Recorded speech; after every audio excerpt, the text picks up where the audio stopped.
النصر توالى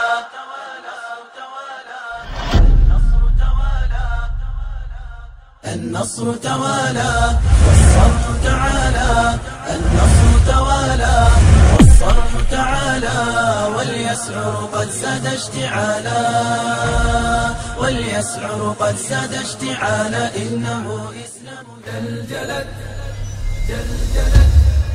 عاليا في الأفق صيحة الأباء وانبرت تسمع البغين أنغم بسم الله الرحمن الرحيم الحمد لله رب العالمين والعاقبة للمتقين والصلاة والسلام على محمد وعلى آله وأصحابه أجمعين أما بعد قال الله سبحانه وتعالى يا أيها الذين آمنوا كتب عليكم الصيام كما كتب على الذين من قبلكم لعلكم تتقون Allah Azza va Jalla Baqara surasi 183-oyatda shunday xitob qilyapti. Ey iymon keltirgan kishilar, sizlardan oldingi kishilarning ustiga yozilganidek, farz qilinganidek, sizlarning zimmangizga ham roza yozildi, farz qilindi. Shoyatki taqvo qilsalaringiz. Alloh subhanahu va taala mana bu oyatda mo'min kishi uchun bo'ladigan eng go'zal, eng buyuk bir xitob bilan nido qilyapti. Ey iymon keltirgan kishilar deyapti. Bu albatta bilgan inson uchun Allohning eng katta bir ne'matidir. Chunki qanchadan qancha insonlar boriki iymonni da'vo qilishadi va shu da'voga ko'ra hayotda zohiran islomga amal qilib yashaydi. Lekin Alloh subhanahu va taala uning iymonini qabul qilmaydi. Va ma hum bimu'minin deydi. Ular mu'min emas deydi. Iymonlarini botil qiladi, habata qiladi. Lekin mana bu oyatda Alloh taolo ey iymon keltirgan kishilar deyapti. Demakki Allohning shu xitobi, mana shu nidosi kimga to'g'ri keladigan bo'lsa, u inson eng baxtli insonlardandir. Iymoni qabul bo'lgan, Allohning rizosiga yetishgan, dunyo va oxiratning saodatini qo'lga kiritgan insondir.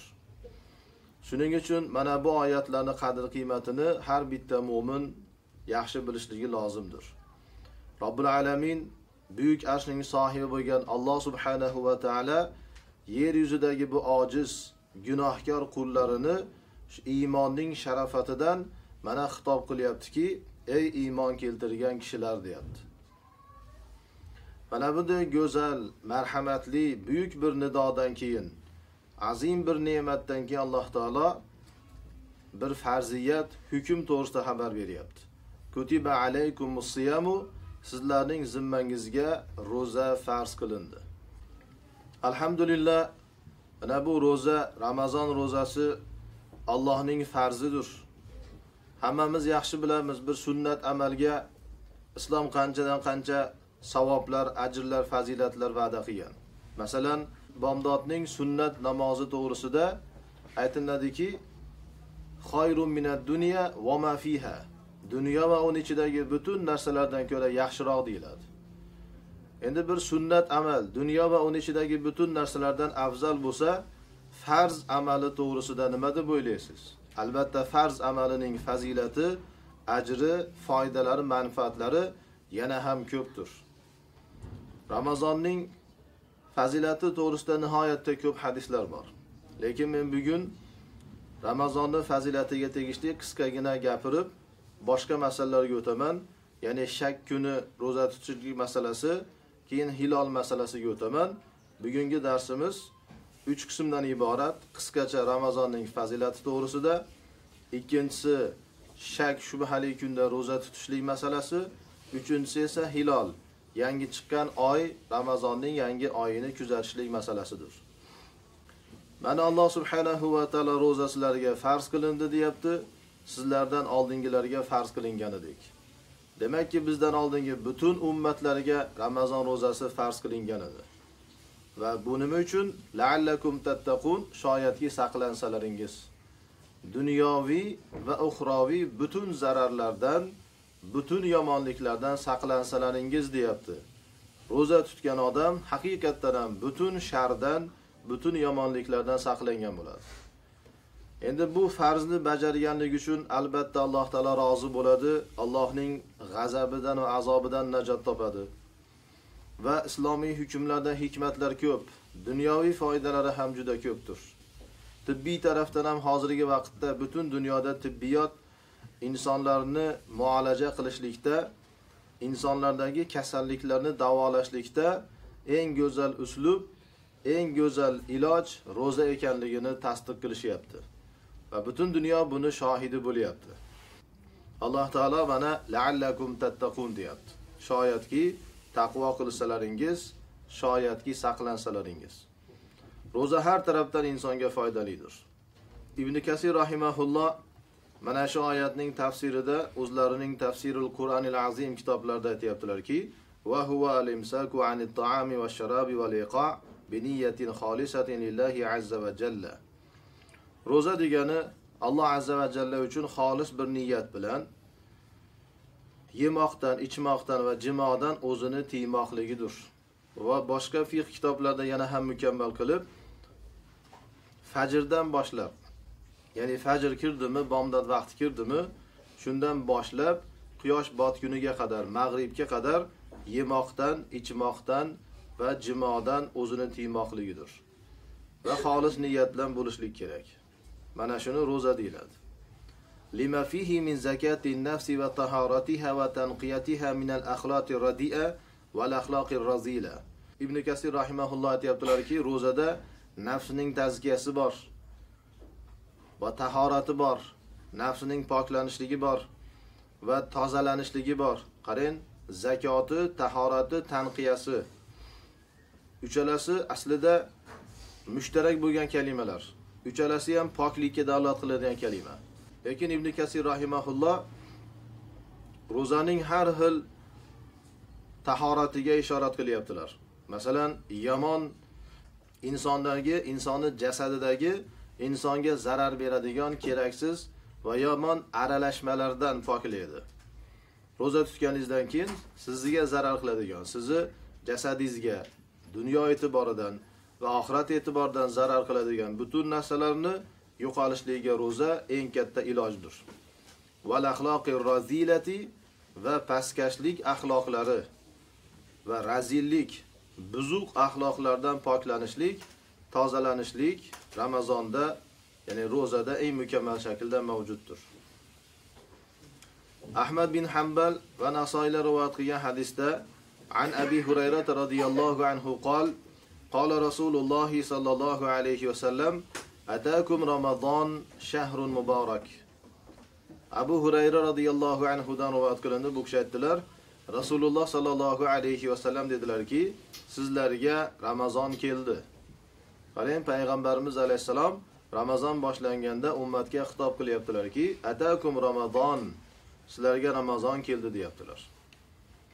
Mana alhamdulillah, mana bu hadisni o'qishlik bilan biz bu hadisni muzokara qilgan bo'lyapmiz va payg'ambarimiz sallallohu alayhi va sallamni shu so'zlarni, muborak, go'zal so'zlarni aytib ummatga, mu'minlarga xitob qilishlik sunnatini ham bajargan bo'lyapmiz. Shuning uchun qo'limizdan kelganicha har bittamiz mana bu hadisni yetkazaylik, da'vat qilaylik. Ham ilm yetkazgan bo'lamiz, ham bu ilmlarni tiriltirgan bo'lamiz va mana shu sunnatga amal qilgan bo'lamiz. Payg'ambarimiz alayhisalom sizlarga Ramazon keldi deyaptilar. Mana Ramazon keldi. Shahrun mubarakun, muborak bir oydir. Ramazon oyi muborak oydir. Lekin shuni muborakligini bilishlik kerak. Har kimga muborak bo'lmaydi. Masalan, kofirlar uchun azobdir. Kofirlarga hech qanday barakati yo'q. Chunki ular inkor qiladi. Dushman ular yoki munofiqlar, fosiqlar uchun buni barakasi yo'q, ular uchun zarardir. Ramazon oyining muborakligi mu'minlar uchun, muxlislar uchundir. Tavhid ahli uchundir. Alloh subhanahu va taala mana shu hadis va oyatlarni butun mu'minlarning hayotida va holatlarida zohir bo'lishligini nasib qilsin. Alloh taolo bizga va butun ummatga, dunyodagi butun mu'minlarga Ramazon oyini barakatli qilsin, muborak qilsin. Ummatning butun solih amallariga Alloh subhanahu va taolo barakatlar bersin. Ibodat bo'lsin, e'tiqod bo'lsin, siyosat, iqtisod, harbiy sohalar bo'lsin, jihad, hijrat, butun sohalarda, butun solih amallarga Alloh subhanahu va taolo barakatlar bersin. Faradallohu alaykum siyamahu. Alloh subhanahu va taolo sizlarga bu ro'zani farz qildi. Shu Ramazonning ro'zasini sizlarga farz qildi. Tuftahu fihi abwabus sama. Ramazon oyida osmonning darvozalari ochiladi. Rahmat darvozalari ochilyapti va jannat darvozalari ochilyapti. Va tughlaqu fihi abwabul jahim. Va Ramazon oyida jahannamning darvozalari berkiladi. Va tughallu fihi maradatush shayatin. Va bu oyda shaytonlarning eng yomonlari kishanlariga solinadi, zanjirlariga solinadi, bog'lanadi. Mo'minlarni vasvasa qilmasin, mo'minlarni bu go'zalliklardan mahrum qilmasin deb. Lillahi fihi laylatun khayrun min alfi shahrin. Va bu oyda Allohga xos bo'lgan bir kecha borki, u kecha 1000 oydan ko'ra afzaldir, yaxshiroqdir. Man hurima khayraha faqad hurim. Kimda kim mana shu uning yaxshiligidan, shu kechani yaxshiligidan mahrum bo'lsa, haqiqatdan ham mahrum bo'libdi deyaptilar. Bu ma'noda hadislar ko'p. Yuqorida aytganimizdek, biz fazilat to'g'risida qisqagina aytib o'tamiz. Endi ikkinchi masalaga o'tamizki, Ramazon oyini boshlanishligi qanday boshlanadi? Alloh subhanahu va taolo shu oyatlarning davomida "Faman shahida minkumush shahra falyasumhu." Kimda kim sizlarning ishlaringizdan oyga, ya'ni Ramazon oyiga shohid bo'lsa, guvoh bo'lsa, unda roza tutsin deyapti. Ibn Kasir rahimahulloh aytibdilarki, "Haza ijabu hatmin ala man shahida istihlal ash-shahr." Mana oyning istihloliga, istihlol degani yangi oy. Oyni bilasizlar, birinchi chiqqan vaqtida qilichga o'xshab, ingichka bir holatda bo'ladi, sekin qalin bo'lib, keyin Badr shakliga, ya'ni to'liq oy shakliga keladi. Alloh subhanahu va taolo aytayaptiki, ichlaringizdan kimda kim oyiga shohid bo'lsa, mana Ramazonning ro'zasini tutsin deyapti. Endi shuni Ibn Kasir rahimahulloh bu yerdagi muqaddar bir kalimaga ishorat qilyaptilarki, "Man shahida istihlal ash-shahr." Oyning hiloliga. Imom Qurtubiy ham alaykinro o'qiymiz. O'zlarining tafsirlarida aytadiki, "Faman shahida minkum ash-shahra" degani, "Faman shahida minkum hilal ash-shahr." Oyning hiloliga shohid bo'lsa, ya'ni Ramazonning yangi oyiga shohid bo'lsa deyapti. Alloh subhanahu va taolo shu yerda man deyaptimi? Man kalimasi umumiydir. Butun usul kitoblarda bayon qilinadi. Butun ulamolar aytadiki, umumiy kalima hukmi omdir. Demakki, butun mu'minlarga tegishli bo'lyapti.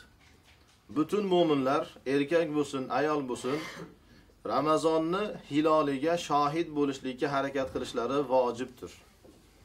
Bir toifa shu amalni bajarsa, boshqalardan soqit bo'ladi. Lekin hech kim qilmaydigan bo'lsa, hamma gunohkor bo'ladi. Bu vojib bo'lgan amal. To'g'ri, bizning zamonimizdagi musulmonlarning ko'pchiligi beparvolik qilishyapti. Bu beparvolik o'zidan o'zi boshlangani yo'q albatta. Avvallari Payg'ambarimiz alayhisalom zamonidan boshlab, ya'ni islom tarixiga, Payg'ambarimiz alayhisalom tarixiga qaraydigan bo'lsak, Payg'ambarimiz alayhisalom zamonidan boshlab shu islomiy xilofatlar yo'q qilinguniga qadar butun dunyoga kufr va dahriylik, dinsizlik, jaholati, zalolati g'olib qilinguniga qadar, ya'ni zohiran siyosiy e'tibordan butun ahli islom oy masalalariga ahamiyat berishardi, diqqat qilishardi. Xususan Sha'bon oyiga va Ramazon oyiga. Ramazon oyini kuzatishlik uchun chiqardilar. Tashqariga chiqib, har kim oyni ko'rishlikka harakat qilardi. Bu islomda Payg'ambarimiz alayhisalom zamonidan beri meros bo'lib kelyapti turgan narsadir. Bu hattoki bizga xos bo'lgan narsa emas. O'tgan ummatlar, ya'ni Musa alayhisalom, Isa alayhisalom, Ibrohim alayhisalom, Nuh alayhisalom butun payg'ambarlarning o'zlarini ummatlariga o'rgatgan, tavsiya qilgan go'zal va haqiqiy to'g'ri bir amaldir. Lekin kufrning sababidan bu narsalar yo'qotildi. Butun musulmonlar yashaydigan diyorlarda hukumatlar butun narsalarni o'zini qo'liga oldi. Musulmonlarga ularni siyosiy tarafdan, harbiy tarafdan, iqtisodiy muomala har tarafdan ularni qo'lga olib, meni aytganimni qilasizlar deganidek, ibodat masalasida ham o'zini hukmini o'tkazishlikka harakat qilishdi. Va musulmonlarning ibodatlarini o'zlari tayin qila boshlashdi. To'g'ridan to'g'ri kufr qiladigan bo'lsa, musulmonlarning ko'pchiligi aldanmasligi mumkin. Shuning uchun musulmonlarni aldash maqsadida o'zlaricha bir diniy muassasalar qurishdida, hukumatlar tarafidan muftiylar, qozilar tayin qilindi. Shularni sababi bilan, shularni o'rtaga qo'yib turib, kofir va munofiq, fosiq, mufsid, zolim bo'lgan hukumatlar musulmonlarni alday boshladilar. Va bu narsalarni musulmonlarning qo'lidan oldi. Shuning uchun ba'zida shundan ta'sirlanib Ramazonni boshlanishligida beparvolik qilishib, mana bu ahkomlardan xabari yo'q, oyat hadislardan xabari yo'q. Aytadiki, taqvimda yozilgan-ku, biz taqvimda yozilgan hisobga qarab roza tutaveramiz deydi. Biz hukumatimizni chiqargan qonuniga qarab roza tutaveramiz deydi. Mana hozirgi kunlarda butun shaharlardan, butun mamlakatlardan xabarlar tarqatilyapti. Ba'zi davlatlarda ko'rasizki, o'sha davlatning podshosi e'lon qilyapti yoki prezidenti e'lon qilyapti. Falon kuni Ramazonni boshlaysizlar deb. Buni qarasangiz g'ir din dushmani yo kofir, munofiq, fosiqligi ma'lum. Hech kim e'tiroz qilmaydiki, bu muftiy bo'lmasa, bu olim bo'lmasa, bu dinga xizmat qiladigan odam bo'lmasa, yaxshi niyatli bo'lmasa, nima haqqi bor buni Ramazon to'g'risida fatvo chiqargani, hukm chiqargan deb hech kim e'tiroz qilmaydi. Lekin aslida islom mana hozir oyatlarda aytilindi, yana boshqa oyatlarda ham keladi. Hadislarga qaraylik. Nima deyapti? An ibn Umar radhiyallohu anhuma qala Rasululloh sallallohu alayhi va sallam la tasumu hatta taraw al-hilal. Ibn Umar, Alloh rozi bo'lsin u kishilardan, aytdilarki, Rasululloh sallallohu alayhi va sallam shunday marhamat qildilar. Hilolni ko'rgunlaringizga qadar roza tutmanglar deb nahiy qildilar. Qarang, Ramazonni boshlamanglar deyaptilar. Demak, Ramazonni boshlashlikning butun suratlari botil qilindi. Taqvimga qarab roza tutishlik, Ramazonni boshlashlik botil bo'ldi. Har xil g'ayri-islomiy, agar bir islomiy xilofat bo'lsa yoki islom ahlini bir hukumati bo'lsa, garchi noqis bo'lsa ham, lekin kufr hukumat bo'lmaslik sharti bilan va ular tarafidan ishonchli olimlar bilan bir muassasa qurilgan bo'lsa va buni butun ummat biladigan bo'lsa, maxfiy bo'lmasa bu narsa, ummatdan bir ajratilgan, yashirin holatda bo'lmasa, ular agar oyni ko'rib turib, mana biz oyni ko'rdik deb butun ummatga guvohlik bersa, o boshqa masala. Bo'lmasam, bu taqvimga qarab, 1 yil oldingi hisobga qarab turib, oldindan, mana Ramazondan 1 yil oldindan, balki 5 yil, 10 yildan oldin falon yili, falon kuni Ramazon boshlanadi deyilgan hisoblarni hukumatlar yoki bu hukumatlarga, kufr va zolim hukumatlarga tobe bo'lgan diniy muassasalarda chiqargan fatvolariga qarab roza boshlanmaydi. La tasumu. Hammasini payg'ambarimiz alayhisalom nahiy qilyaptilar. Roza tutmanglar deyaptilar. Taqvimga qaramanglar, botil fatvolariga, botil hukmlarga qaramanglar. Qachongacha? Hatta taraw al-hilal. Hilolni ko'rgunlaringizga qadar. Demak, hilolni ko'rishlik kerak. Hilol o'sha oyning yangi ko'rinishligi, ingichka bo'lgan holatda ko'rinadi. Shuni ko'rasiz, keyin Ramazonni boshlaysiz. Bo'lmasam boshlamaysiz. Mana payg'ambarimiz alayhisalom la tasumu deganda nahiy qilib butun suratlarni man qildilar. Roza tutishlikni butun holatlarini man qildilarda, keyin g'oya qo'yaptilarki, hatta deyapti. Faqatgina bitta yo'li bor, bu hilol deyaptilar. Endi shu hadisga xilof bo'lgan butun qavullar, butun fatvolar botil bo'ldi. Munajjimlarning hisoblari, hukumatlarning fatvolari hammasi botil bo'ldi. Va la tuftiru va Ramazonni boshladilaringizmi? iftor qilmanglar, ya'ni Ramazonni bitirmanglar. Mana bitirishdan ham man qilyaptilar. Taqvimga qarab bitirmanglar, hukumatlarning gaplariga qarab bitirmanglar, hatta tarawhu oyni ko'rgunlaringizga qadar. Ya'ni Ramazon oyi bitib, Shavvol oyini hiloli ko'rinadi, Shavvol oyining yangi oyi ko'rinadi, keyin Ramazonni bitirasizlar. Fa in ghumma alaykum, agar sizlarga osmon bulutlanib qolsa, oy ko'rgani chiqdilaringiz, osmon bulutdan iborat yoki unga o'xshagan boshqa uzrlar bo'lsa, faqduru lahu, uni hisoblanglar, o'lchanglar deyaptilar. Ba'zilar hadisni mana shu yerini mana taqvimga dalil deyshadi, lekin kazzoblik qilishadi, dajjollik qilishadi. Chunki va fi rivoyatin, boshqa bir rivoyatda qola payg'ambarimiz alayhisalom aytdilarki, ash-shahru 29 laylatan. Oy 29 kundir. Fala tasumu hatta tarawhu, hilonni ko'rgunlaringizga qadar Ramazonning ro'zasini tutmanglar, boshlamanglar. Fa in ghumma alaykum, agar sizlarga bulutlansa, osmon bulutdan iborat bo'lib oyni ko'ra olmasalaringiz, fa akmilul iddata 30, unda sanoqni 30 ga bitiringlar deyaptilar. Ya'ni Sha'bon oyining sanog'ini 30 kunga bitiringlar. 29-kuni chiqib oyni ko'rishga harakat qilasiz. Agar oy ko'rinsa, demakki o'sha kecha tarovih o'qiladi, ertasi kuni kunduzi erta bilan roza tutiladi. Agar ko'ra olmasangiz, unda yana bir kun qolyapti. Yana bir kun roza tutmaysiz, Sha'bon 30 bo'ladi, undan keyin rozani boshlaysiz. Hozir endi ko'pchilikning hisobiga qaraganda bugun 29-Sha'bon deyilyapti. Bugun 29-Sha'bon. Mana bu hadisga ko'ra, demak islom ahli butun dunyoda o'zining hukumatlariga qaramasdan, boshqasiga qaramasdan qo'lidan kelganicha, imkoni boricha oy ko'rgani chiqishlik kerak. Bu hadis muttafaqun alayhidir. Buxoriy va Muslim sahihligiga ittifoq qilgan hadisdir. Mana alhamdulillah islom ahlini hech kimga muhtoj qilmadi. Bu hadislarga amal qilinadigan bo'lsa, hech qaysi mu'min hech qanday hukumatga, hech qanday bir muassasaga, fatvoga, taqvimga, shayxga, olimga muhtoj emas. Ya'ni Alloh subhanahu va taolo oyni osmonda yaratdi, har kim bemalol ko'radigan holatda. Va an Aisha radhiyallohu anha qalat: "Kana Rasululloh sallallohu alayhi va sallam yatahaffazu min hilal Sha'ban ma la yatahaffazuhu min g'ayrihi." Aisha onamizdan rivoyat qilindi, aytadilarki, Alloh rozi bo'lsin u kishidan, Rasululloh sallallohu alayhi va sallam Sha'bonning hilolini shunchalik muhofaza qilardilarki, Sha'bondan boshqa oyning hiloliga unchalik muhofaza qilmas edilar. Ya'ni Sha'bondan keyin mana Ramazon boshlanyapti turganligi uchun Ramazonning ro'zasi farzdir.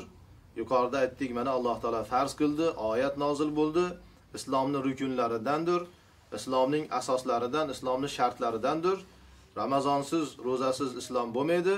Shuning uchun payg'ambarimiz alayhisalom Ramazonning sababidan Sha'bonning hiloliga juda qattiq muhofaza qilardilar, ehtiyot bo'lardilar. Yasumu li ru'yati Ramazon, Ramazonning hilolini ko'rib ro'zani boshlardilar. Fa in ghumma alayhi adda 30 yawman summa sama. Agar u kishiga bulutlanib qolsa, ya'ni osmon bulutdan iborat bo'lsa, unda Sha'bonni 30 kun sanardilarda, keyin ro'za tutardilar. Ravahu Ahmad va Abu Dawud va Daruqutni va qala isnadun hasanun sahih. Bu hadisni da Ahmad bin Hanbal, Abu Dawud, Daruqutni rivoyat qilyaptilar va sanadi hasan sahih bo'lgan hadisdir. Yana bir rivoyatda Nasoiyning rivoyat qilgan hadisi, anna ibn Abbas radhiyallohu anhuma qol: "Ajibtu mimman yataqaddamu ash-shahra. Wa qad qala Rasululloh sallallohu alayhi va sallam: "Iza ra'aytumul hilala fasumu." Ibn Abbosdan rivoyat qilinyapti. Alloh rozi bo'lsin u kishilardan.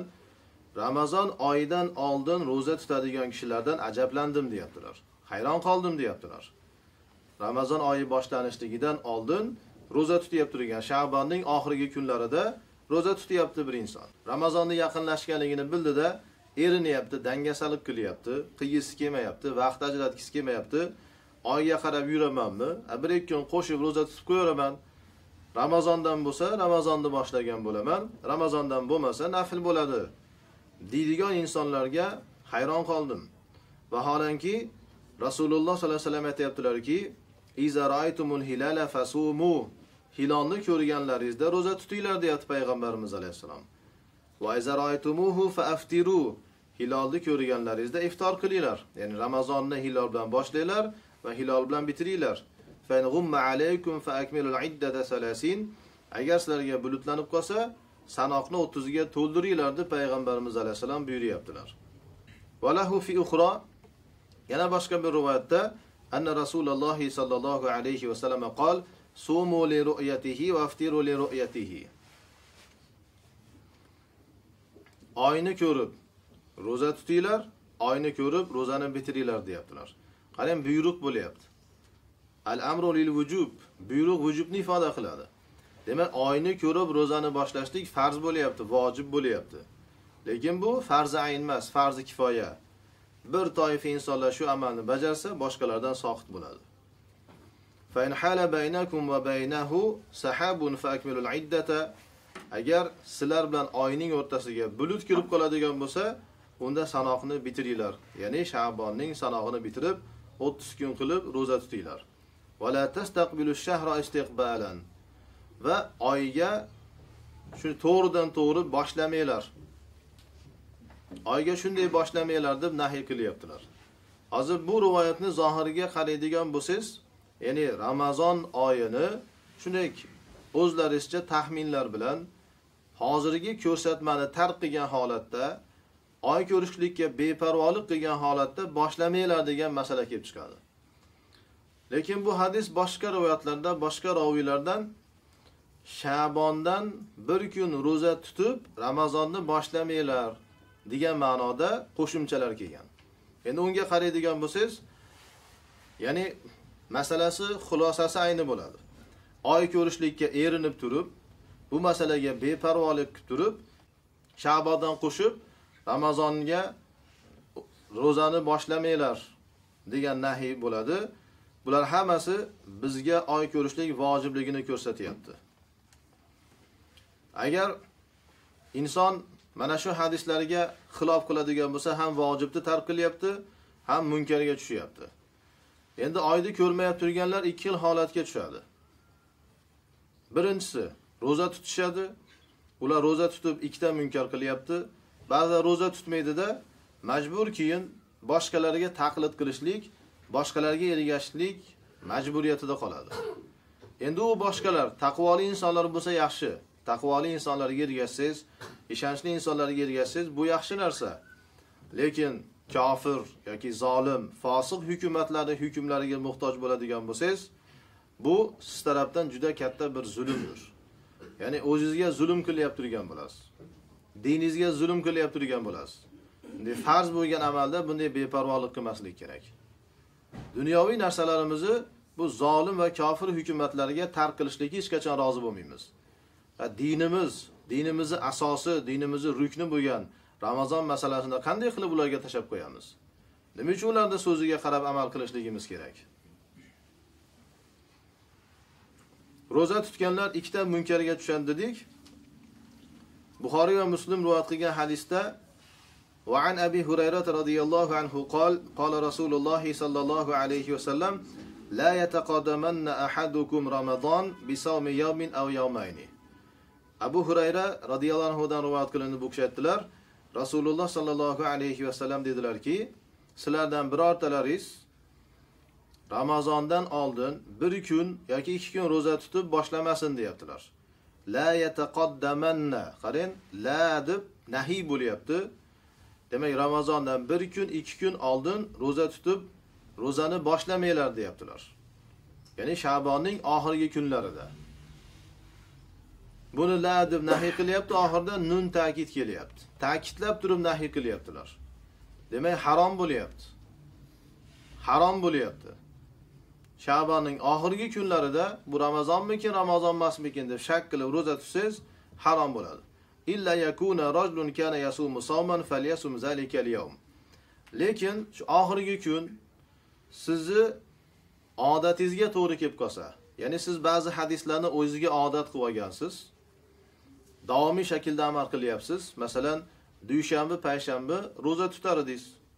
Bu safar shu ixtilofli kun, shak kuni payshanbaga to'g'ri kelib qoldi deylik. Shunda siz bu kunni men payshanba kuni sunnat bo'lganligi uchun roza tutardim, meni odatim edi deb roza tutsangiz bo'laveradi. Ammo Ramazon deb niyat qilmasligingiz kerak. Agar Ramazon deb niyat qilsangiz ixtilofga tushib qolasiz. O'sha sunnat deb niyat qilsangiz tutsangiz bo'laveradi. Lekin aslida siz payshanba kuni roza tutmasidingiz-ku, bu yil shak kuni payshanbaga to'g'ri kelib qoldi. Aytdiki, payshanba kuni roza tutishlik sunnat-ku, kellar tutaveraylik desangiz joiz emas. Bu hilakorlik, kazzoblikdir. Shuning uchun payg'ambarimiz alayhisalom aytayaptilar-ki, bir insonning odati bo'lsa, oldindan amal qilyapti turgan bo'lsa, tutsin deyaptilar. Boshqa suratlarda tutishlik joiz emas. Ba'zi kitoblarda ba'zi ulamolar aytadiki, xos kishilar tutsa bo'laveradi deydi. Mana bu hadisga ko'ra mardud turunday fatvolar.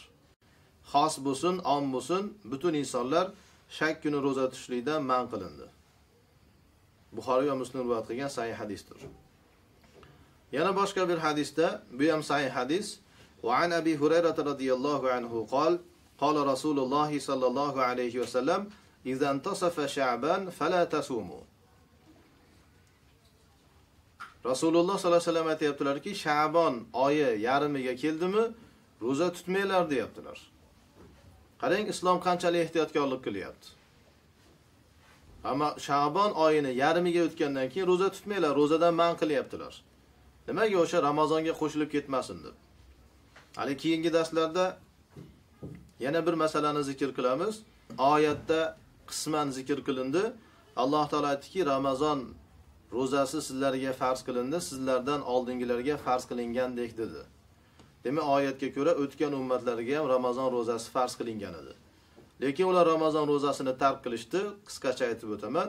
Mana bu hadislarni to'liq tushunishligimiz uchun ular o'zlaricha taqvo qilishib, ya'ni shaytoniy taqvo qilishdi-da, shayton vasvasa qilib Ramazonni boshidan oxiridan qo'shib, ba'zilari 50 kunga, ba'zilari 2 oyga chiqarishdi, keyin uni tutalmagandan keyin tark qilishdi, tahrif qilishdi. Ya'ni Allohning hukmini yo'qotishlikni ko'pincha surati mana shunday bo'ladi. Ko'paytirib, qo'shib, ko'tarolmaydi, keyin tark qiladi. Payg'ambarimiz alayhisalom o'zlarining ummatlari o'sha adashgan ummatlariga o'xshab buzilib ketmasin deb, Allohning hukmi buzilib ketmasin deb man qilyaptilar. Mana Ramazonni muhofaza qilyaptilar. Sha'bonni yarimi bo'ldimi, roza tutmanglar deyaptilar. Fala tasumu, mana nahiy bo'lyapti. Bu hadisni Abu Davud, Termiziy, Ibn Majah va Dorimilar rivoyat qilgan sahih hadisdir. Imom Termiziy rahimahulloh o'zlarining kitoblarida Babu ma jaa fi karahiyati sawmi yawmi shakki, shak kunining rozasini makruhligi to'g'risida kelgan hadislarning bobi deb bir mustaqil bob qo'yim qilganlar. Keyin Ammor bin Yosirdan rivoyat qilyaptilar. Ammor bin Yosirning oldiga taom olib kelindi, pishirilgan qo'y go'shti. Faqala kulu, Ammor bin Yosir yonidagi atrofdagi insonlarga aytdilarki, qani go'shtdan olinglar, yeyinglar dedilar. Fatanaha ba'dul qawm, shunda o'sha qavmning ba'zi insonlar uzoqlashdi, uzoqroq o'tirdi. Faqala inni soim, aytdi albatta men rozadorman, roza tutganman dedi. Faqala Ammar, man sama al-yawma allazi yashukku fihi an-nas faqad asa Abul Qasim sallallohu alayhi va sallam. Shunda Ammor bin Yosir g'azablari kelib aytdilarki, kimiki insonlar shak qiladigan kunda roza tutadigan bo'lsa, haqiqatan ham Abul Qosimga, ya'ni Muhammad sallallohu alayhi va sallamga osiy bo'pti dedilar. Mana ulamolar aytadiki, bu Ammorning so'zi deydi. Ba'zilar bu hadisni payg'ambarimizga marfu qilib, Rasulullohning so'zi deydi. Ya'ni mana bu hukm, Rasululloh, mana bu lafzlar Rasulullohning so'zimi, sahobaning so'zimi, unga ixtilof bor. Lekin xulosasi to'g'ri. Yuqorida aytdik-ku, shak qilingan kunda roza tutishlik harom qilindi dedik. Payg'ambarimiz alayhisalom nahiy qildilar. Balki Ammor o'sha hadislardan chiqarib turib, Rasulullohga osiy bo'ldi deyapti. Qarang, ba'zan shayton o'zicha taqvo yo'lidan kelib turib, sizni dindan chiqaradi. Dinda buzuqlik, fasod qilishligingizga olib boradi. Qala Abu Isa hadisu Ammar hadisun hasanun sahih. Abu Isa Imom Termiziy aytibdilarki, Ammorning hadisi sahih hasan hadisdir. Wal amalu ala hadha inda aksari ahli al-ilm ashabin nabiy sallallohu alayhi vasallam va min ba'dihi min at-tabi'in wa bihi yaqulu Sufyan as-Sawri wa Malik bin Anas va Abdullah ibn Mubarak va Shafi'i va Ahmad va Ishaq. Keyin Imom Termiziy aytibdilarki, payg'ambarimiz alayhisalomning sahobalaridan, tabiinlardan va boshqa ahli ilmlarning ko'pchiligining nazdida mana shu hadisga amal qilinadi. Sufyon as-Savriyning, Imom Malikning, Abdulloh ibn Muborak, Imom Shofiy, Ahmad bin Hanbal, Ishaq, mana shu ulamolarning fatvosi mana shu hadisdir. Shak kuni roza tutishlik joiz emas. Va Hanafiylarning ham qavli shu. Butun Hanafiylar ham shak kuni roza tutishlikdan man qiladilar. Oy ko'rishlik masalasi, hilol masalasi shu darajada muhim bir masalaki, hattoki hilol to'g'risida oyat nozil bo'ldi. Alloh subhanahu va taolo Baqara surasining 189-oyatida shunday xabar beryapti. Yas'alunaka anil ahilla. Ey Muhammad alayhisalom, sizdan hilollar to'g'risida so'raydilar. Ahillatun degani hilalunning jamidir. Qarang, hilollar to'g'risida sizdan odamlar so'raydilar. Qul, ayting, hiya mawaqitu lin-nasi wal hajji. Ular, ya'ni hilollar, ya'ni har bir oyning hiloli bo'lib ko'p bo'lyapti. İnsanlar uchun vaqt o'lchovlaridir va haj uchun vaqt o'lchovlaridir. Qarang, mana shunday oyat nozil bo'lgandan keyin ham hilol masalasini ehmol qilishlik, tark qilishlik, beparvolik bu katta zulmdir. Hozir islom olamida musulmonlarning ichida oyga qarashlik amalini yo'qolganligi katta bir yo'qolishlikdir, katta bir mahrumiyatdir. Endi ba'zi insonlar aytishi mumkin, buni Ramazonning hiloliga nima aloqasi bor desangiz, birinchidan oyat yasalunaka anil ahilla, hilollar to'g'risida so'raydi deb hilol deyapti. Bu ma'lum, sarohatan ko'rinib turibdi. Lekin bu yerda Ramazon deb qayd kelmadi oyatda, lekin tafsirlarda ulamolar zikr qilyapti. Masalan, qol Abu Ja'far tafsirlarda aytibdilarki, balaghan annahum qalu, sahobalarning mana bunday deganligining xabari bizga yetib keldi. Ya Rasululloh, lima xuliqat alahillatu. Sahobalar payg'ambarimiz alayhisalomdan so'rayaptilarki, bu hilollar nima uchun yaratildi? Alloh taolo hilolni nima uchun yaratdi deb sahobalar so'rashyapti. Fa anzalallohu subhanahu va ta'ala, shunda Alloh taolo mana shu oyatni nozil qildi. Yasalunaka anil ahilla, qul hiya mawaqitu lin-nasi wal hajji. Sizdan hilollar to'g'risida so'raydilar. Aytingki, hilollar insonlar uchun va haj uchun vaqt o'lchovlaridir. Yaqul ja'alaha Allohu mawaqita.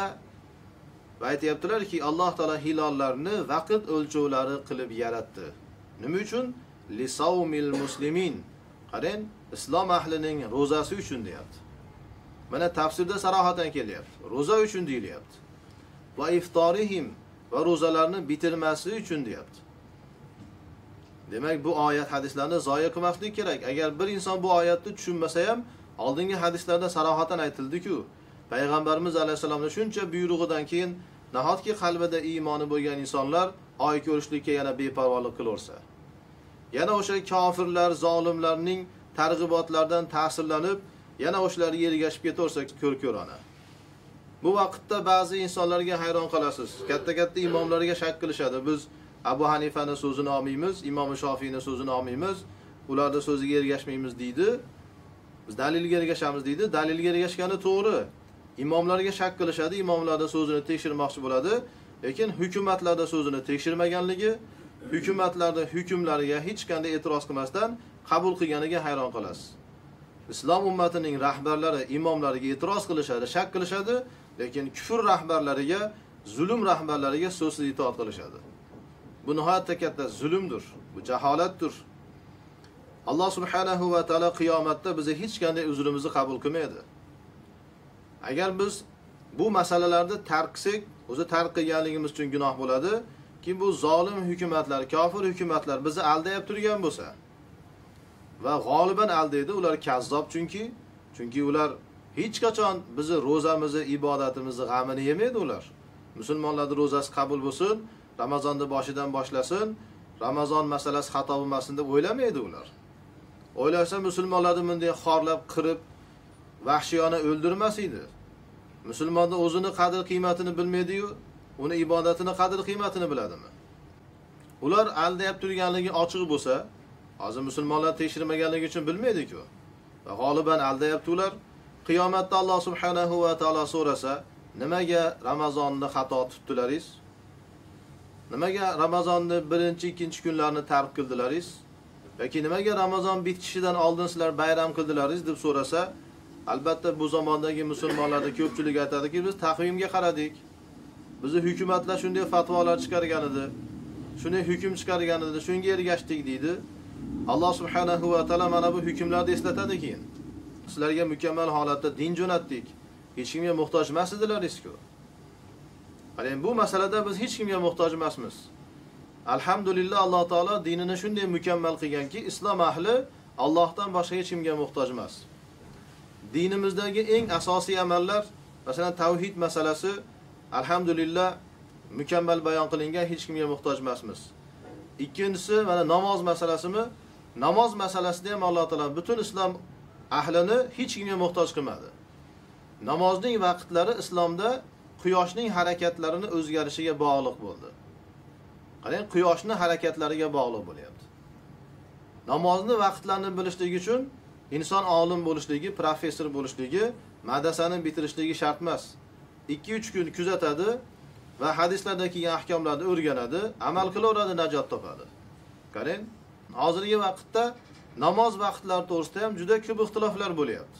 Musulmonlar hech uyalmasdan taqvimda shunday deb tikanki, hukumatlarimiz shunday degan, muftiylar shunday degan deydi. Mana Alloh taolo quyoshni osmonda yaratib qo'yibdi. Hech kim quyoshni o'zgartira olmaydi, to'solmaydi. Alloh taolo hammaga ko'rinadigan qilgan. Namozingiz vaqtlari sunnatlarda mukammal bayon qilingan. Quyoshning o'zgarishiga qarab namozingiz vaqtini tayin qilavering. Nimaga siz taqvimga qarab aldanyapsiz? Alloh taolo qiyomatda qabul qilmaydi ma'ziratingizni. Uzringizni qabul qilmaydi. Ro'zani masalasi ham shunday. Ro'zani masalasini ham Ramazonda ham Alloh taolo oyiga bog'ladi. Mana oyni ham osmonda yaratdi, qarang. Butun dunyoda ko'rinadigan narsa. Hech qaysi hukumat uni chiqishidan man qila olmaydi, kechiktirib qo'ya olmaydi, to'sib qo'ya olmaydi. Eskidan aytadiki, oyni etak bilan yopib bo'lmaydi deydi. Hech kim yopolmaydi oyni. Oyda Alloh taolo hammaga ko'rinadigan qilib qo'ygan. Shuning uchun Alloh taolo qiyomatda hech kim ma'ziratini qabul qilmaydi. Har kim qo'lidan kelganicha mana bu oyat hadislarga amal qilishlik kerak. Haj mana islomning yana bitta rukni. Uni ham Alloh taolo mana oyiga bog'lagan. Val hajji deb zikr qildi sarohatan. Va iddati nisayhim va mahalli daynihim. Va boshqa hisob kitoblar uchun ham oy nihoyatda muhimdir deyaptilar. Ya'ni ayollarning iddasini masalasi va qarzlarni beradigan vaqtlar. Va kazaruvi an Ato'in va Dahhak va Qatada va Suddi va Rabi'a bin Anas nahvu zalik. Bu faqatgina Abu Ja'far Tabarining tafsiri emas bu. Atodan, Zahhakdan, Qatodadan, Suddidan, Rabi'a bin Anasdan va boshqa muhaddislardan ham mana shunday tafsirlar rivoyat qilingan. Va qala Abdurrazzoq rahimahulloh buyuk muhaddis aytibdilarki, an ibn Umar radhiyallohu anhu qala Rasululloh sallallohu alayhi va sallam ja'alallohu lahillata mawaqita lin-nasi. Ibn Umardan rivoyat qilinyapti, Alloh rozi bo'lsin u kishilardan. Aytdilarki, Rasululloh sallallohu alayhi vasallam shunday dedilar. Alloh taolo hilollarni insonlar uchun vaqt o'lchovlari qildi. Qarang, diqqat qiling. Hilollarni vaqt o'lchovlari qildi. Fasumu li ru'yatihi. Qarang, oyatni tafsirini aytib turib, birdaniga ro'zani masalasiga kirishyaptilar. Hilolni ko'rib ro'za tutinglar va aftiru li ru'yatihi. Hilolni ko'rib ro'zani bitiringlar. Fa in gumma alaykum fa'uddu 30 yawman. Agar sizlarga bulutlanib qolsa 30 kunni sananglar deyaptilar. Yuqorida hadislar aytiladi. Endi bizni o'zbeklarda ko'pchiligi o'zlarini Hanafiy mazhabidaligini da'vo qilishadi. Imom Abu Hanifaning fatvolariga amal qilganligini da'vo qilishadi-yu, lekin hozirgi holat yana kufr yoki zulm hukumatlarida hukmlariga amal qilishadi. Mana oyat hadislar aslida yetarli, lekin ko'pchilik Hanafiyman'dagi insonlarni qo'rqitilgan. Oyat hadislariga amal qilmaylar chunki bilmaysizlar va har kimda so'ziga ishonmaylarsizlarda aldaydi falon piston.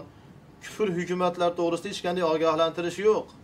Ehtiyot bo'linglar, bularni fatvolarni olmanglar demaydi-da, Qur'on va hadisdan gapirgan insonlardan qo'rqitishadi. Xo'sh, Hanafiy mazhabini kitoblarda nima deyilyapti? Mana Hanafiy mazhabidagi eng mo'tabar mashhur kitoblardan bittasi Al-Hidaya. Ali ibn Abu Bakr Al-Marg'iloniyning kitoblari. Alloh rahmat qilsin. Bu kishi mana Marg'ilondan bo'lgan katta bir faqih, olim edilar. Hidoya kitoblari butun islom olamida mashhurdir. Mana shu kitoblarda faslun fi ru'yatil hilal, hilolni ko'rishlik to'g'risidagi fasl deb alohida fasl qo'yim qilyaptilar. Mana dunyodagi butun hanafiylar yaxshilab ikki quloq bilan eshitib olsin. Oyni ko'rishlik to'g'risidagi fasl. Qala yanbaghi lin-nasi an yaltamisul hilal fil yawmi at-tasi wal 20 min Sha'ban. Qarang, sarohatan aytibdilar. İnsanlar Sha'bonning 29-kuni hilonni izlashliklari lozim bo'ladi deyapti. Qarang, yanbaghi lozim bo'ladi. İnsanlar uchun oyni izlashliklari. Boshqa nima desin endi? Mana bu qavul, mana bu hukm, mana bu fatvo Hanafiylarning butun kitoblarida mavjud. Faqatgina Hanafiylar emas, to'rala mazhabda mavjud bo'lgan narsa. Ahli sunna val jamoatning yo'li mana shu. Sunnat mana shu, shariat mana shudir. Bundan boshqasi shariat emas. Islomni ko'rsatgan yo'li mana shu. Bundan boshqasi islomiy yo'l emas. Hammasi shaytoniy yo'llar. Mana Qur'on hadisni tushunmayman deb o'zini o'zi ko'rlikka, karlikka solgan insonlar mana kitobiga qaramaydimi? Yoki ularda aldayib turgan domlalari aytmaydimi o'zini hidoya kitobidan?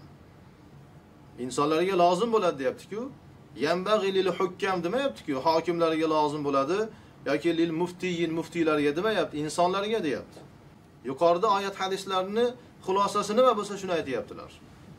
Payg'ambarimiz alayhisalom zamonida u kishi sahobalar bilan birga chiqib oyga qarardilar. Va bu narsa shu dunyodagi islomiy hukumat, islomiy xilofat yo'qolgunigacha davom etgan. Ne tarixni ko'radigan bo'lsangiz, ko'rasiz buni. Ya'ni bu go'zal muborak amalda yo'qolganiga oshib ketsa 200 yil bo'lyapti. 200 yil oldingi bo'lgan vaqtgacha doim islom ahli Ramazon boshida, shu Sha'bonning oxirida tashqariga chiqib oyni kuzatishyar edi. Ya'ni 29-Sha'bonda chiqib kuzatsin deyapti. Bugun endi hozir ko'pchilikning qavliga qaraganda bugun Sha'bonning 29idir. Dunyoni qayerda bo'lsa bo'lsin, butun islom ahli oyni ko'rishlikka harakat qilsin. Oyni ko'rishlik kechasi oson bo'lganligi uchun ulamolar ko'pchiligi shomdan keyin qarasin deydi. Shomdan keyin kuzatsin deydi. Fa in ra'awhu samu. Mana Burhoniddin Marg'iloniy aytibdilar, agar hilolni ko'rishsa Ramazonning oyini ro'zani tutishadi, Ramazonning ro'zasini boshlashadi. Va in umma alayhim akmalu iddat Sha'ban 30 yawman. Agar ularga bulutlanib qolsa, Sha'bonni sanog'ini 30 kunga to'ldiradilar deyapti. Qani hidoyadagi qavullar, fatvolar yuqoridagi hadislarda ayni ma'nosi bo'lyapti. Summa samu, Sha'bonni 30 kunga to'ldirib, keyin ro'za tutadilar. Liqavlihi sallallohu alayhi vasallam, payg'ambarimiz alayhisalomning mana bu hadislariga ko'ra, sumu li ru'yatihi va aftilu li ru'yatihi. Hilolni ko'rib ro'za tutinglar va hilolni ko'rib ro'zani bitiringlar deyaptilar. Yana aytibdilar, وَلِأَنَّ الْأَصْلَ بَقَاءُ الشَّهْرِ فَلَا يَنْتَقِلُ عَنْهُ إِلَّا بِدَلِيلٍ وَلَمْ يُوجَدْ. Chunki asl oyning qolganligidir. 29-Sha'bondamizmi? Ya'ni oy ba'zan 29da bitadi, ba'zan 30da bitadi. Oy tugamagan bo'lishlik kerak. Ya'ni bir oydan boshqa oyga o'tishligimiz uchun bir dalil kerak, ammo dalil yo'q. Ya'ni oy ko'rilmadi. وَلَا يَصُومُونَ يَوْمَ الشَّكِّ. Mana shak kunida ro'za tutmaydilar deyaptilar. Ikkita masalani zikr qilyapti. Oy ko'rishlik va shak kunining masalasi. Illa tatawwuan, lekin nafil bo'lsa, odatdagi ro'zasi bo'lsa, bo'laveradi deb yuqorida o'qigan hadisimizni keltiryaptilar.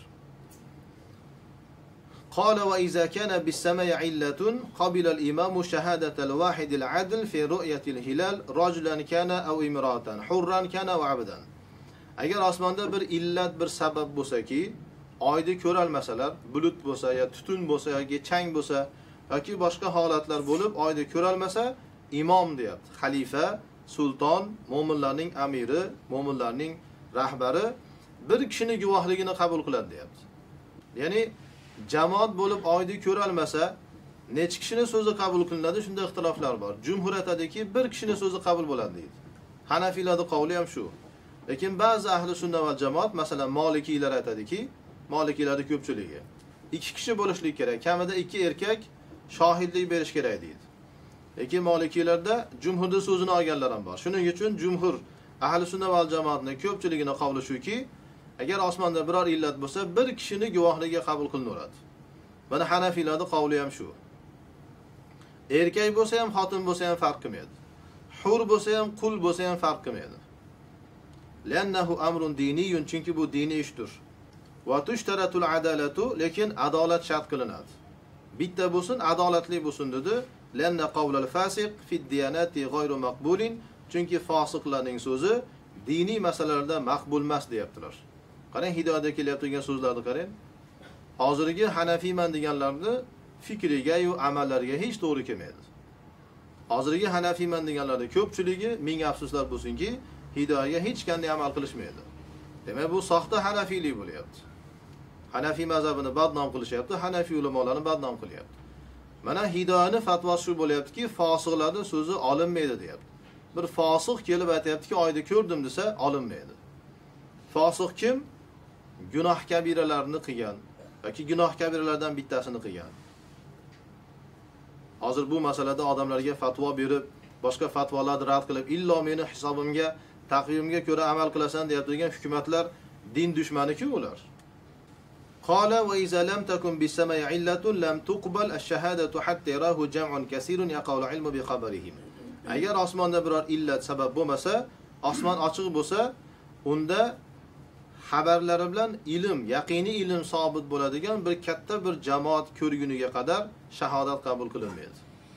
Ya'ni bir katta jamoat bo'lishlik kerak. Lianna tafarruda bi ru'yati fi hazil hala yuhimul ghalat. Chunki osmon musaffo bo'lgan holatda hech kim ko'rmasa-yu bir kishi oyda ko'rgan bo'lsa, bu uni xato qilganligini insonni gumoniga olib keladi. Fayajibu tawaqquf fihi hatta yakuna jam'an kaseeran. Shuning uchun ko'pchilik bir jamoat oyda ko'rguniga qadar to'xtab turishlik, sabr qilishlik vojib bo'ladi. Bi khilafi ma iza kana bi sama'i illatun. Lekin osmonda illat bo'lsa, biror sabab bo'lib oy ko'rinmasa, unda bir kishining so'zi qabul qilinadi. Liannahu qad yanshaqqul g'oyim an mawzi'il qamar fayattafiqu lil ba'di an-nazaru. Chunki bulutli bo'lganda hamma osmonga qarab kuzatib turibdi. Shunda oyning to'g'risidagi bulut sal ochilib turib, bir odamning ko'zi tushib qolishi mumkin. Bir odamning ko'zi tushdi, men oyni ko'rdim dedi.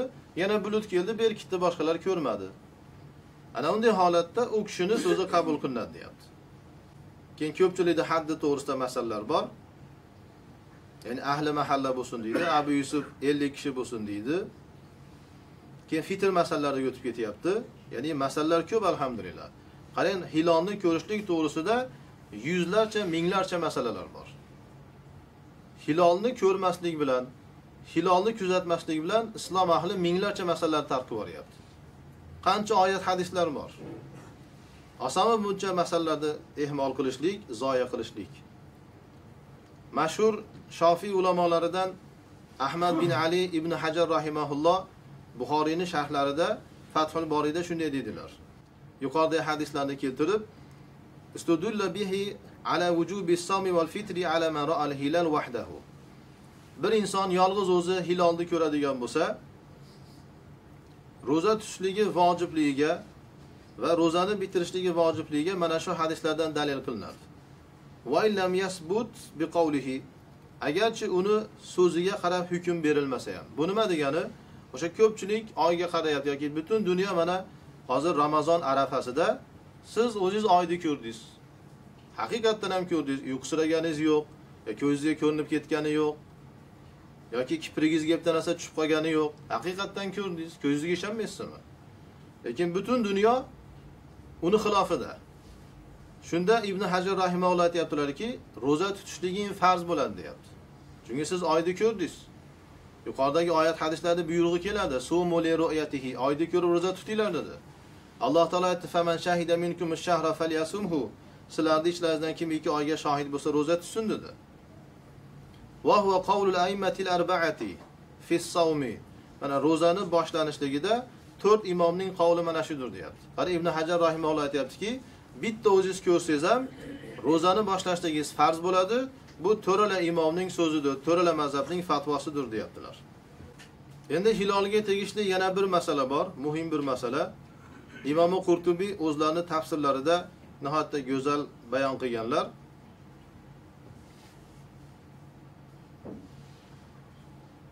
Butun dunyoga bitta fatvo yetarlimi yoki har bir mintaqa, har bir mamlakat o'zi oy ko'rishlik kerakmi? Shu to'g'risida Imom Qurtubiy masalalarni zikr qilib, as-sadisatu 6-masala vaqtalafu iza akhbara mukhbirun an ru'yati baladin, bir shahar oy ko'rganligi to'g'risida bir odam xabar bersa, boshqa shahardagilar shunga qarab ro'zani boshlaydimi, boshlamaydimi? Bunga ixtilof qildi ulamolar.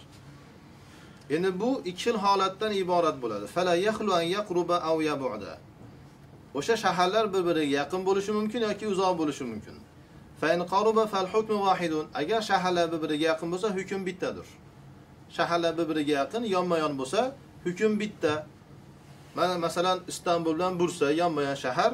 Istanbuldagilar oy ko'rsa, Bursadagilar ko'rmasa, Bursadagilar Istanbulga qarab ro'zani boshlayveradi. Yoki Bursadagilar ko'rdi, Istanbuldagilar ko'rmadi.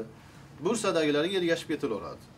Va in ba'uda, agar shaharlar bir-biridan uzoq bo'lsa, fali ahli kulli baladin ru'yatuhum. Har bir shahar ahli o'zlari oy ko'rishlari lozimdir deyaptilar. Qani bunga diqqat qiling. Bu jumhurning qavlidir.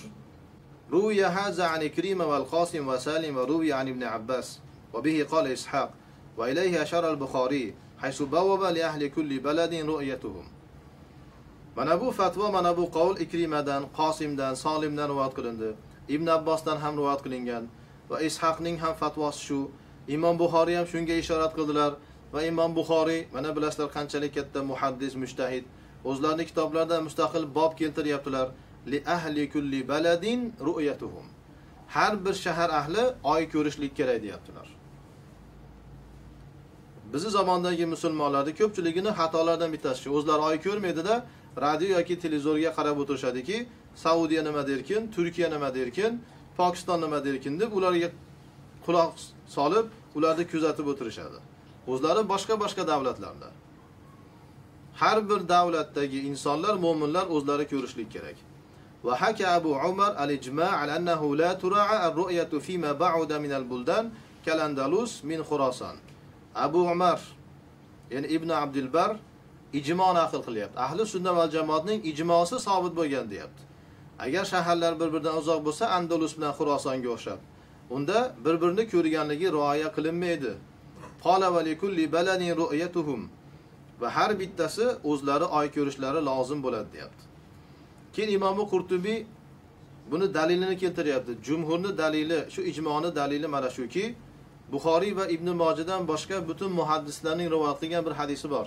Ya'ni Imom Muslim, Abu Davud, Tirmiziylar rivoyat qilgan sahih hadis, an Kuraybin anna Ummul Fadl bint al-Haris ba'asathu ila Muawiyah bi-Sham. Kurayb aytayaptilarki, Ummul Fazl, ya'ni Harisning qizi, u kishini Shomga jo'natdilar, Muaviyaning oldiga. Faqadimtu Sham faqadaytu hajataha. Kurayb aytayaptiki, men Shomga keldimda Ummu Fazlning vazifalarini bajardim. Vastahalla alayya Ramazon. Shu Shomda yurgan vaqtimda Ramazonning hiloli chiqdi. Ya'ni Ramazon boshlandi. Va ana bisham, va men o'sha vaqtda Shomda edim. Faraytul hilala laylatal jum'ati. Juma kechasi, qarang bugun biz ham jumadamiz. Juma kechasi oyni ko'rdim deyaptilar. Mana islom odati shunday edi. Shomdan keyin oy ko'rishlikka harakat qilinadi. Summa qadimtul Madinata fi akhir ash-shahr. Keyin Ramazonning oxirida Madinaga keldim deyapti. Madinaga Munawvaraga kelyapti Shomdan. Fasalani Abdullah ibn Abbas radhiyallohu anhuma, Abdullah ibn Abbas bilan ko'rishdim. Keyin mendan har xil narsalarni so'radi. Summa zakaral hilal, keyin hilolni zikr qildi. Yangi oy masalasini. Faqala mata ra'aytumul hilal? Aytdilarki, sizlar hilolni qachon ko'rdilaringiz? Ramazonning oyini. Faqultu ra'aynahu laylatal jum'a. Men aytdimki, biz juma kechasi ko'rdik. Faqala anta ra'aytahu? Ibn Abbos aytdiki, sen o'zing ko'rdingmi dedi. Faqultu na'am, ha dedim. Va ra'ahu an-nas wa samu wa sama Muaviya. Va bu kishi aytdiki, ya'ni menga shak qilmasin deb, boshqa insonlar ham ko'rdi. Roza tutishdi, Muaviya ham roza tutdi dedi. Faqala lakinna ra'aynahu laylatas sabti. Ibn Abbos aytdiki, lekin biz shanba kuni kechasi ko'rdik dedi. Shanba kechasi ko'rdik oyda dedi.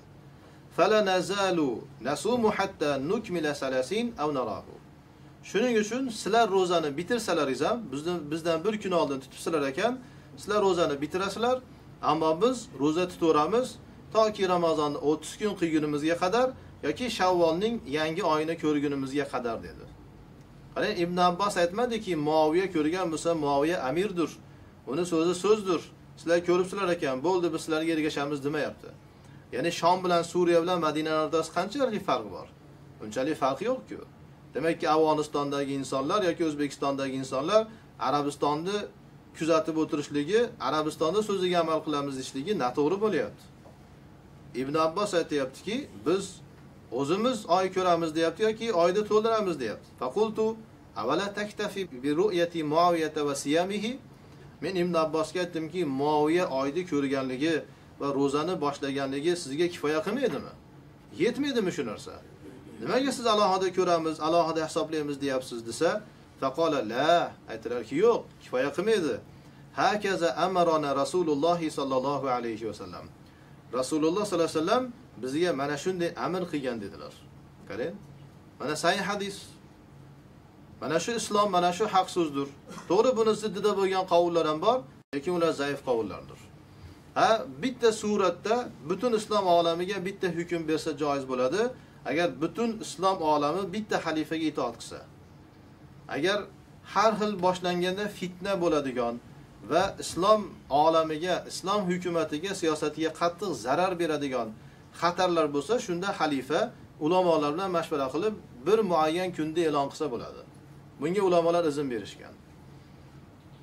Lekin aslida har bitta mintaqaning ahli o'zi oy ko'rishlik kerak, bu vojibdir. Alloh subhanahu va taolo bizga va butun ummatga kitobi sunnatga mukammal holatda amal qilishlikni muyassar qilsin. Va tark qilingan mana bunga o'xshagan ahkomlarni tiriltirishlik, ihyo qilishlik, hayotimizga tatbiq qilishimizni Alloh taolo muyassar qilsin.